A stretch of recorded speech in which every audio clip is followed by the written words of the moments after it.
देश की पहली रक्षा पंक्ति बॉर्डर सिक्योरिटी फोर्स बीएसएफ के त्रिपुरा, उत्तर प्रदेश, झारखंड, महाराष्ट्र के 184 व 185 बैच नंबर के 377 नव आरक्षकों ने शनिवार को इंदौर के सहायक प्रशिक्षण केंद्र में परेड ग्राउंड में पासिंग आउट परेड में हिस्सा लिया।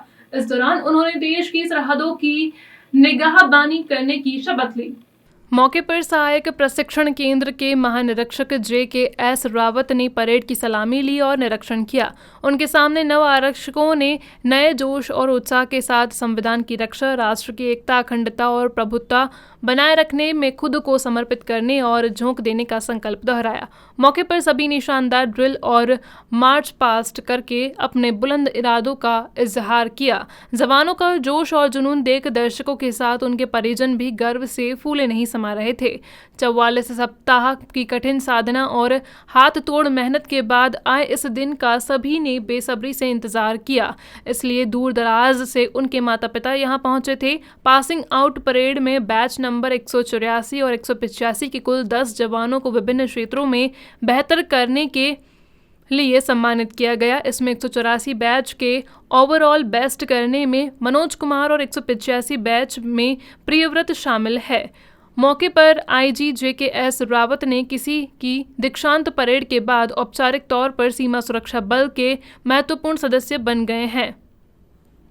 उन्होंने नव आरक्षकों के माता पिता को उनके पुत्रों की सीमा सुरक्षा बल में भेजने के लिए बधाई दी। इस मौके पर फिजिकल ट्रेनिंग का प्रदर्शन भी किया गया।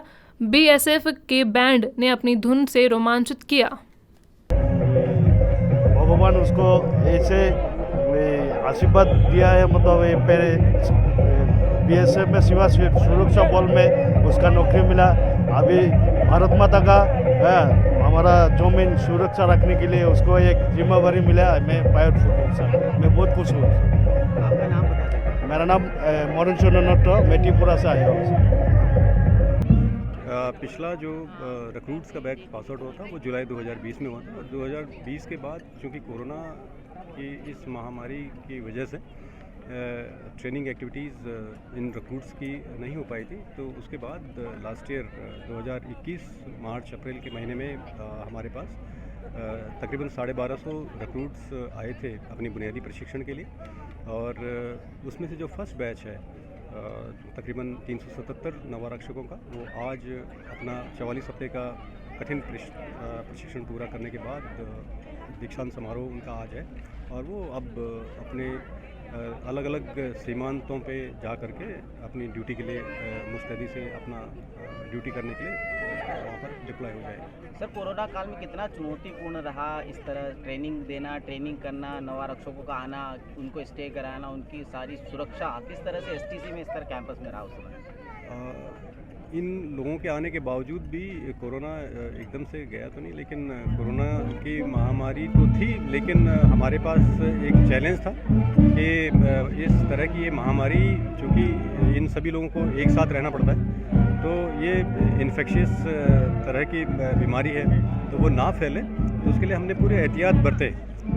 जैसे जितने भी जो भी प्रोटोकॉल थे कोरोना के, कोविड के, वो हम लोगों ने उनका सही तरीके से पालन किया, इसी उम्मीद के साथ कि यदि हम इसका सही तरीके से पालन करेंगे तो ये लोग सेफ़ रहेंगे, क्योंकि तकरीबन 1200 लोगों को एक कैंपस के अंदर स्टे करवाना, एक साथ उनका ट्रेनिंग करना, एक साथ खाना खाना, रहना, तो उसके लिए जितना भी प्रोटोकॉल थे, जो भी गाइडलाइन थी भारत सरकार की और स्टेट की, वो हमने स्ट्रिक्टली फॉलो करी, और उसका ये रिजल्ट रहा कि हमारे यहाँ कभी भी किसी भी तरह का कोरोना का कोई इफेक्ट नहीं रहा, और इन्होंने अपनी ट्रेनिंग बढ़िया तरीके से करके आज ये पास आउट वाली स्टेज पे आ गए। सर, ये तो रही आपकी ट्रेनिंग जो सीमा सुरक्षा के समय देश सेवा में लगती है।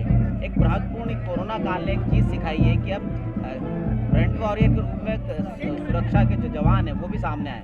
तो सिविलियंस में किस तरह से इस तरह के मूवमेंट्स के समय में इस तरह की एक्टिविटी ट्रेनिंग दी जाती है, किस तरह से ट्रेनिंग दी जाती है सर? हम लोगों के यहाँ जो हम लोगों की मेडिकल ब्रांच है, तो उसमें जितने भी डॉक्टर्स हैं, नर्सिंग असिस्टेंट हैं या अन्य कार्मिक हैं, उनको कोरोना से बचने के क्या उपाय हैं, और किस तरह से यदि कोरोना वाले इलाके में सिविलियन की मदद करने के लिए उनको यदि इस्तेमाल किया जाएगा, तो वो सब ट्रेनिंग उनको दिया जाता है। और हमारे जो जवान हैं उस मेडिकली तो ये लोग हेल्प नहीं कर पाएंगे, लेकिन बहुत ही अच्छा महसूस हो रहा है। बहुत ही जो गर्व होता है, गर्व की बात होता है।